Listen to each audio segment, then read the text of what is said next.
예장통합총회가 사실상 명성교회에 세습할 수 있는 길을 열어준 가운데 이에 대한 비판의 목소리가 높습니다. 교단신학교인 장신대 세습반대 교수들과 기독법률가회, 세습반대운동연대 등 단체들은 물론 김동호, 이수영 목사 등 교단 원로 목회자들까지 이번 결정을 강하게 비판하고 나섰습니다. 명성교회 김하나 목사는 예장통합총회가 명성교회 수수반을 결의한 다음 날 교회 새벽 예배에서 이번 결정에 감사하다는 뜻을 밝혔습니다. 문화현장 오늘은 14세기 중반 성직자들만 읽을 수 있었던 라틴어 성경을 영어로 번역해 모든 이들이 읽을 수 있도록 했던 롤라드에 대한 이야기를 다룬 창작 뮤지컬 더 북을 소개합니다. 여러분 안녕하십니까? CBS 뉴스입니다. 명성교회 문제 해결을 위한 수수반이 교단에서 통과되면서 사실상 명성교회 세습을 허용했다는 비판이 잇따르고 있습니다. 무너진 한국교회의 신뢰를 쌓겠다던 교단 사임원들의 기대와 달리 더 큰 불신과 비판을 불러오는 것 아닌지 우려됩니다. 천수연 기자입니다. 오는 2021년 1월부터 김하나 목사를 청빙할 수 있게 한 명성교회 수수반에 대해서 헌법을 위반해 사실상 세습을 허용했다는 비판이 쏟아지고 있습니다. 교회 세습반대 운동연대는 이번 예장통합정기총회는 명성교회의 불법 세습 사건을 매듭지을 수 있는 좋은 기회였지만 오히려 총회가 명성교회의 불법 세습을 묵인하고 교회들이 세습할 수 있는 방법을 알려줬다고 비판했습니다. 보여주는 화해에 집착하고 대형 교회는 살려줘야 한다는 어리석은 마음이 초래한 결과라는 겁니다. 기독법률가회도 성명을 통해 명성교회의 세습을 용인한 이번 결정은 교단의 헌법은 물론 세상의 상식도 무시하는 결정이라면서 재심 판결 이후 한국교회에 남은 희망의 불씨를 짓이겨 꺼버리는 결정에 비통함을 금할 수 없다고 밝혔습니다. 명성교회 세습반대 교인들은 이번 결정에 분노했습니다. 명성교회 정상화위원회는 이번 결정으로 교단의 명예는 더 깊은 나락으로 떨어졌다면서 힘있고 돈 있는 교회는 교단법도 초월한다는 극단적 우상 숭배에 지나지 않는다고 밝혔습니다. 교인들은 법적 소송도 거론했습니다. 이번 수수반이 법적 효력이 없음을 빠른 시일 내에 사회법에 이의 제기할 것이라고 전했습니다. 특히 공동의회 없이 담임을 세우려 하는 등 명백한 교인의 권리 침해 행위가 발생할 경우 사회법에 소를 제기할 것임을 분명히 했습니다. 신학교 학생들과 교수들의 성토도 이어졌습니다. 장신대 학생들은 연대 성명에서 수습위원 구성에서부터 제시된 수습안의 내용, 토론 없는 표결 등 모든 과정이 공정했는가를 물으며 총회의 이번 결정에 동의할 수 없다고 밝혔습니다. 장신대 교수들도 세습 문제는 타협이나 수습이 아닌 교회의 거룩성과 하나님의 공의를 세우는 일이라면서 세습 찬반 세력을 화해와 중재하는 방식으로 접근한 것은 초헌법적 오류라고 지적했습니다. 교계 원로들은 신사참배의 부끄러운 결의가 또다시 가결됐다며 안타까운 심정을 토로했습니다. 김동호 목사는 자신의 SNS를 통해 교회를 지키기 위해서라는 변명으로 교단이 정한 법을 어기기로 결정했다며 또 다른 큰 수치가 될 것이라고 밝혔습니다. 이수영 목사도 신사참배 결의 이후 가장 수치스러운 일이라면서 이 교단에 소속된 목사라는 것이 부끄럽고 참담하다고 밝혔습니다. 정기총회 시작부터 교회의 신뢰 회복을 강조한 예장통합총회. 사회에서 이름값을 하고 건재할 수 있는 자본은 은금과 지식이 아니라 신뢰입니다. 지금 우리 한국교회는 그 무엇보다도 사회적인 신뢰를 회복하는 것이 당면 과제입니다. 이번 명성교회 수습안이 진정 사회적 신뢰 회복을 위한 조치인지 다시 생각하게 합니다. CBS 뉴스 천수연입니다. 한편 명성교회 김하나 목사는 예장통합총회가 명성교회 수습안을 결의한 다음 날인 오늘 열린 새벽 예배에서 이번 결정에 감사하다는 뜻을 밝혔습니다. 사실상 명성교회는 오는 2021년에 김하나 목사 재청빙 절차를 밟을 것으로 전망됩니다. 오요셉 기자입니다. 교계 안팎으로 예장통합총회와 명성교회에 대한 비판이 거세게 일고 있는 가운데 명성교회 김하나 목사는 이번 총회 결정에 감사한다고 밝혔습니다. 김 목사는 새벽 예배 기도 시간에 총회 가운데 은혜를 주셔서 감사하다며 많은 사람들의 마음을 움직여 주시고 주님께서 역사해 주셔서 감사하다고 기도했습니다. 사실상 1년 3개월 동안의 임시 당회장 체제를 거친 뒤 재부임하겠다는 의사를 내비친 겁니다. 이번 총회에 우리 교회에 길을 열어주시고 우리 불쌍히 여겨주심을 감사합니다. 하나님, 돌아섰던 수많은 마음들이 주님께서 주신 은혜로 말미암아 우리 불쌍히 여기고 긍휼히 여기며 우리 아픔을 동감하게 하신 것도 감사합니다. 김 목사는 또 마귀 사탄의 접근을 막아 좋은 열매를 맺게 해달라고도 기도했습니다. 수많은 가라지 속에서도 반드시 곡식이 맺히게 하여 주시옵고 뿌린 씨앗이 자랄 수 있도록 주님께서 마귀 사탄 근접하지 못하도록 천군 천사로 지켜하여 주시고 명성교회 교인들을 향해선 방심하지 말고 더욱 기도하자는 메시지를 전달하며 주님만 따라가자고 말했습니다. 우리도 하나님 방심하지 않게 하시고 더 기도하게 하시고 더 주님 사랑하게 하여 주시고 하나님 우리 명성교회를 끝까지 사랑하여 주시고 예장통합 제104회 총회에 직접 참석해 총대들에게 명성교회를 품어달라고 발언한 김사만 원로 목사를 위해서도 기도했습니다. 김하나 목사는 김사만 원로 목사를 향해 직접 총회에 가셔서 사과하고 눈물로 호소하시고 수고하셨다며 원로 목사님에게 위로와 새 힘을 주시길 원한다고 기도했습니다. 한편 통합총회 헌법 시행 규정에 따르면 법 개정 없이 총회 결의만으로는 법의 효력을 정지시킬 수 없다는 지적과 함께 세습 반대 운동 단체들은 끝까지 세습을 저지하겠다는 입장을 밝히고 있어 향후 명성교회 문제가 어떻게 진행될지 주목됩니다. CBS 뉴스 오요셉입니다.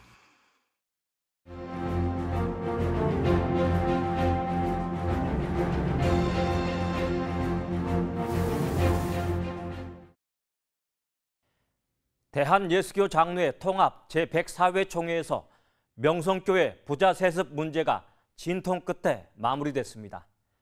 마무리라기보다는 미봉됐다고 할 수 있습니다.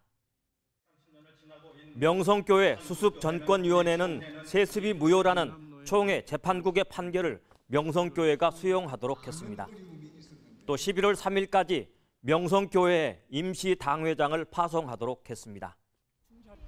명성교회가 소속된 서울 동남노회장으로 김수원 목사가 복귀하고 1년 동안 명성교회 장로들의 노회와 총회 총대 파송을 금지했습니다. 수습위원들은 김하나 목사의 청빙 유예 기간을 5년으로 할 것인지 7년으로 할 것인지 등의 문제를 놓고 격론을 벌인 것으로 알려졌습니다. 명성교회 수습전권위원회가 전권위원 사임과 퇴장 등을 거듭하며 격론을 벌인 끝에 내린 결론은 사실상 김하나 목사의 청빙을 정당화해주는 안이라 할 수 있습니다.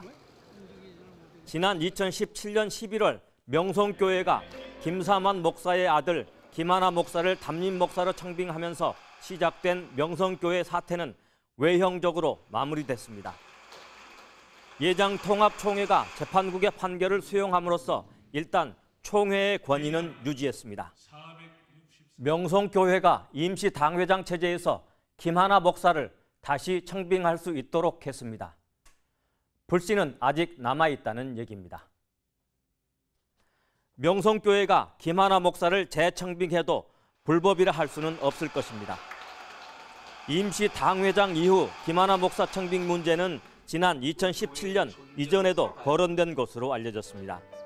김사만 원로 목사 체제에서 임시 체제를 거치지 않고 곧바로 김하나 목사 체제로 갈 경우 세습에 불법 논란까지 이을 것이라는 판단 때문이었습니다.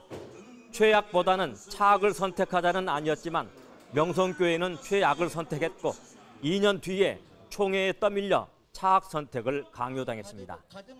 명성교회 사태가 진행되는 동안 예장통합총회뿐만 아니라 한국교회 전체가 입은 상처는 너무 컸습니다. 수습위원회가 제시한 대로 사태의 원인을 제공한 김사만 목사와 당회원들의 진심 어린 사과가 필요할 것입니다. 명성교회가 임시 당회장 체제가 끝나는 오는 2021년 김하나 목사를 다시 청빙할 것으로 보입니다. 불법은 아니겠지만 편법 혹은 징검다리 세습 논란이 다시 일 것입니다. CBS 논평이었습니다. 네, 다음 소식입니다. 한국기독교총연합회 전광훈 대표회장이 공직선거법 위반 혐의로 유죄 확정 판결을 받았습니다. 대법원 형사 3부는 어제 전광훈 목사의 상고를 기각했습니다. 전광훈 목사는 제19대 대통령 선거 당시 교인들에게 장성민 국민대통합당 후보를 지지하는 문자를 보내 공직선거법을 위반한 혐의로 2심에서 징역 6개월에 집행유예 2년을 선고받은 바 있습니다.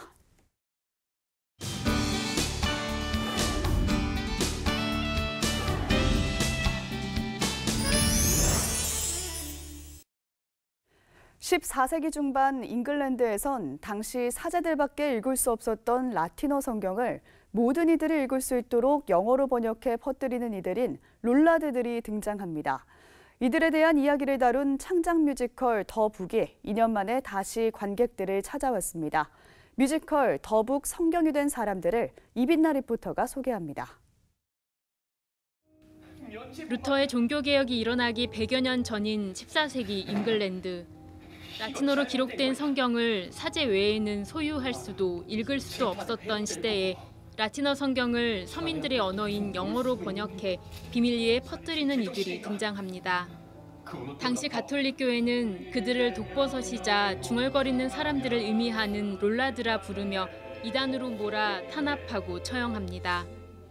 종교개혁이 일어나기 전 세속화된 로마 교황청에 맞서 성경을 번역하고 외워서 퍼뜨린 이들의 활동을 통해 성경의 전파 과정과 말씀의 가치를 이야기하는 뮤지컬 더 북 성경이 된 사람들입니다.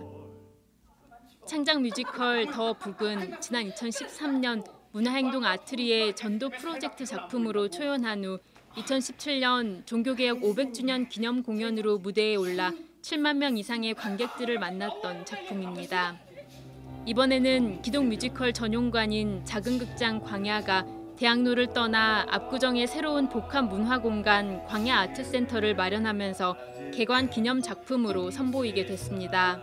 이번 공연엔 더 넓어진 무대 세트를 활용해 극의 긴장감과 몰입도를 한층 높였습니다.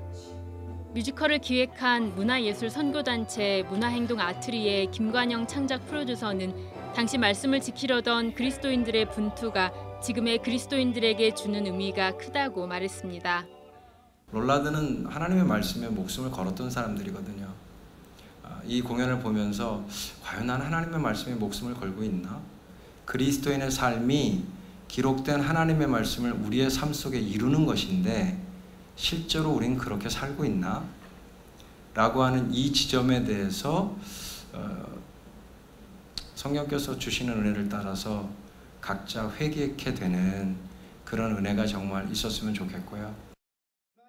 극본을 맡은 용광민 작가는 롤라드로 활동했던 이들은 대부분 평범한 시민들이었다며 극을 통해 하나님의 역사는 평범하고 작은 한 사람으로부터 시작된다는 것을 전하고 싶다고 밝혔습니다.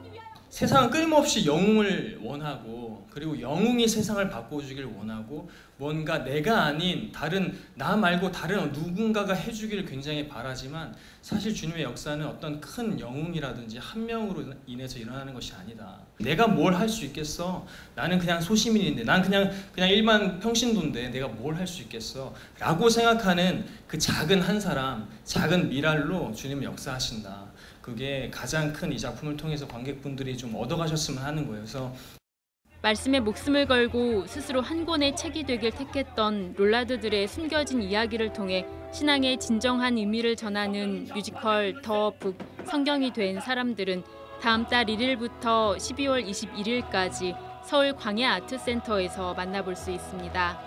CBS 뉴스 이빛나입니다.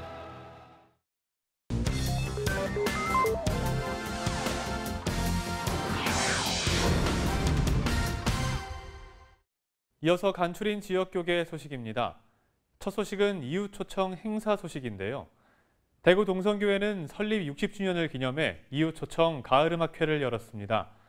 또 강릉 YWCA는 이웃사랑 민들레 나눔 장터를 열었습니다. 올해로 설립 60주년을 맞은 대구 동성교회가 이웃주민 초청 가을음악회를 개최했습니다. 무엇보다도 돌봄과 격려가 필요한 시대에 작은 잔치나마 참여하셔서 행복한 시간, 즐거운 시간 좀 보냈으면 좋겠고 예수 그리스도의 마음을 담아서 준비하였습니다. 전 세대를 위한 이번 음악회에 5개 팀이 출연해 아름다운 찬양과 가곡 그리고 클래식 연주를 선사했습니다. 강릉 YWCA가 이웃사랑을 위한 민들레 나눔 장터를 열었습니다. 저희 이웃사랑 민들레 장날은요, 독거노인 어르신들을 돕는 반찬, 또 생활용품 같은 거 도움을 주고자 저희들이 이런 행사를 하고 있습니다. 이날 장터는 각종 생필품과 직거래 농산물, 그리고 친환경 EM 제품들을 판매했습니다. 김제 지평선 찬양축제가 김제 실내체육관에서 열렸습니다. 또 대한민국 역사문화운동본부는 책 너도 가서 그리하라의 출판 기념회를 가졌습니다. 제12회 김제 지평선 찬양축제가 열렸습니다. 김제시 기독교 교회연합회가 주최하고 전북 CBS 등이 후원한 이번 행사에 유명 가수들이 출연해 하나님께 감사의 찬양을 드렸습니다. 연합회장 최정호 목사는 우리에게 베풀어 주신 하나님의 은혜를 찬양으로 올려드리는 시간이 되자고 말했습니다. 사단법인 대한민국 역사문화운동본부는 김진환 전제규작 너도 가서 그리하라의 출판 기념회를 가졌습니다. 이 책은 대구 애락원을 설립한 아치볼드 플래처 선교사의 선교사역 40년의 역사적 사실을 기반으로 한 장편 소설입니다. 성락성결교회는 저개발 국가 지원을 위한 글로벌 사랑 나눔을 창립했습니다. 한편 부산에선 어머니 금식기도회가 열렸습니다. 성락성결교회가 저개발 국가를 지원하기 위해 사단법인 글로벌 사랑 나눔을 창립했습니다. 선천성 심장병 환자들 치료해 드리는 일, 또 저개발 국가의 식수 개발 또는 교육, 의료, 시설 지원 그런 거를 우리 교회 내부만이 아니고 신앙을 안 가진 사람도 선의를 가진 사람들이 우리 같이 동역하자, 이런 게 이제 목적과 취지입니다. 성락성결교회는 글로벌 사랑 나눔을 통해 저개발 국가 구호 봉사 활동을 비롯해 선천성 심장병 환자 수술, 학교와 도서관 건립, 그리고 우물 파기 등의 사업을 지원할 계획입니다. 제11회 어머니 금식기도회가 역전의 바람이 불게 하소서라는 주제로 열려 나라와 민족, 북한을 위해 기도했습니다. 정필도 목사는 언제든지 하나님을 찾아가고 주님 앞에 결심하는 우리가 되어야 한다고 강조했습니다. 내일은 전국이 흐린 가운데 곳곳에 비가 오는 곳이 있겠습니다. 내일 아침 최저기온은 16도에서 21도, 낮 최고기온은 24도에서 28도로 예상됩니다. 이상으로 뉴스를 마칩니다. 함께해 주신 여러분 고맙습니다.